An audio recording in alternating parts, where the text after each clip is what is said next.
avez une licence, un master, un doctorat, euh, c'est quoi la différence? Est-ce qu'il y a une relation entre la formation professionnelle et les études supérieures? C'est une très belle question. Vraiment, jusqu'aujourd'hui, beaucoup d'infirmiers en Allemagne se posent cette question. Dans la réalité, des étudiants aussi qui parfois me posent cette question, mais quelle est la différence? Parce qu'il y a des nouvelles perspectives qui s'ouvrent. On aura bien évidemment l'occasion d'en détailler. Mais je voudrais déjà dire d'emblée que le débat qu'il y a entre la formation et les études supérieures se fait dans certains contextes. Moi, je vais parler de contexte territorial.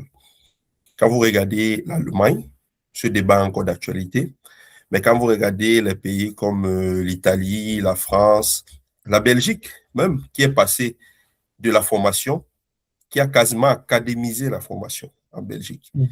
Vous arrivez en Angleterre, vous arrivez en Espagne, vous arrivez dans d'autres pays, c'est complètement académisé. Donc, on a une académisation totale. Donc, on ne parle plus de formation, mais d'études. Parce que, bien évidemment, ce n'est pas Mhm. que le secteur des soins infirmiers. On tend à professionnaliser presque tout.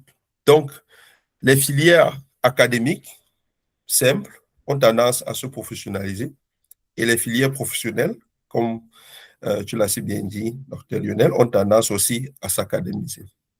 Alors, quelle est la différence? La différence, c'est tout simplement, pour le cas de l'Allemagne, parce que j'ai eu une très belle expérience en Allemagne, la différence se situe au niveau du contenu de la formation. C'est le contenu et l'organisation des études. Parce que, bien évidemment, il y a des similitudes, il y a beaucoup de similitudes, mais il y a aussi des différences. Alors, au niveau des similitudes, on va parler du nombre d'années.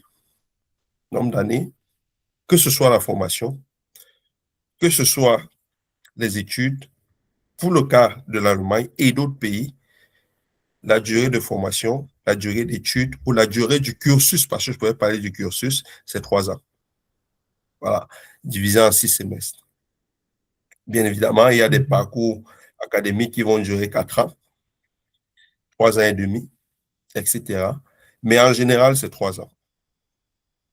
Une autre similitude, une autre forte ressemblance, c'est le contenu. Qu'est-ce qu'on fait dans la théorie et dans la pratique?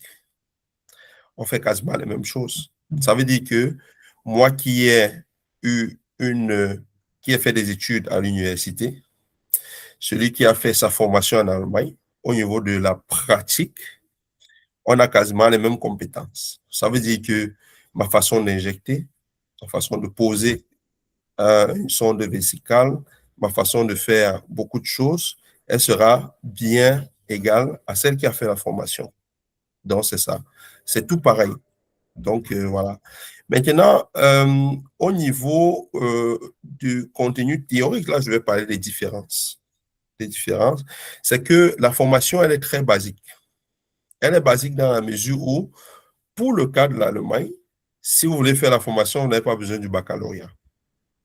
Pour faire la formation en soins infirmiers, vous avez besoin d'un diplôme équivalent quasiment au BPC. Voilà. Donc, tout le monde peut faire la formation. Ceux Le qui ont fait des Mittelreif. études, tout à fait. Ils peuvent faire la formation, cela.